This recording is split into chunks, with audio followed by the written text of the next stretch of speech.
Кешірім сұраймыз. Егер сізді халық көзінше айыптыңыз,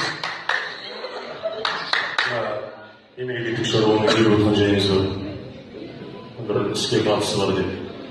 Сізді халықтың көзінше осындай ситуацияға тап болғанымызға үлкен кешірім сұраймыз. Бір минутқа сыртқа шығуды сұраймыз.